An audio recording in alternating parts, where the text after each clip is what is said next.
Nama je danas izvješće za prvih 6 mjeseci ove godine o poslovanju Zagrebačkog holdinga i ono što je šokantno da je holding službeno u minusu 21 milijun eura. Taj minus je i znatno veći, međutim sam ovaj iznos od 21 milijun eura ili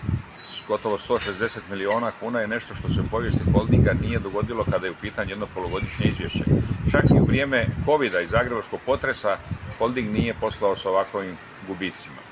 Ono što je dodatno za primijetiti da bi taj dug holdinga bio i znatno veći,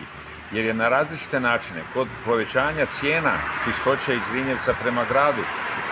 je grad Zagreb iz proračuna pokrio dodatnih 17,5 milijuna kuna Zagrebačkom holdingu, tako da može govoriti da je ukupni i realan dug holdinga od 38,5 milijuna eura ili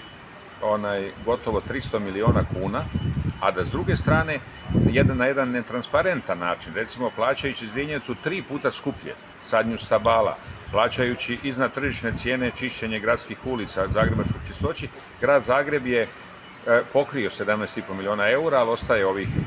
21 milijun eura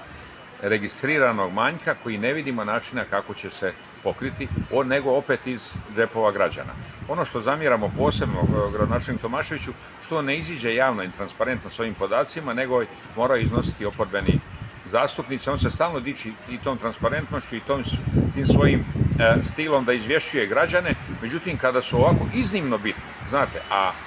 teško poslovanje, veliki gubici u ključnoj gradskoj komunalnoj tvrtki Zagrebačkom holdingu je nešto o čemu bi se moralo govoriti svaki dan, izvještavati javnost, a ne prikrivati. I ono što smo danas ovdje ispred kluba Plavog grada htjeli staviti na dnevni red, ali većina nije prihvatila, Tomašević je odbio raspravu o tome, to je propast projekta Srebrnjak.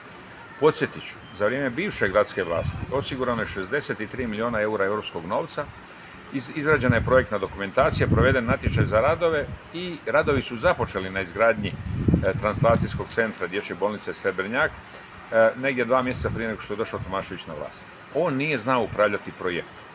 i nakon godinu dana bilo je realizirano svega 3% investicije, izvođač radova je raskinuo ugovor. To je po prvi put u povijesti grada Zagreba da je jedan izvođač radova raskinuo ugovor s gradom. Jer je s druge strane imao potpuno nekompetentne ljude na čelu s Tomaševićem koji nisu mogli pratiti i sudjelovati u jednom tako kvalitetnom projektu. Međutim, sada je konačno došlo iz Ministarstva znanosti i obrazovanja koje je provedbeno tijelo za ta europska sredstva, stigla je dokumentacija kojom se kaže da je projekt propao, da nije realiziran i da grad Zagreb, osim što je ostao bez 63 milijuna eura, još mora u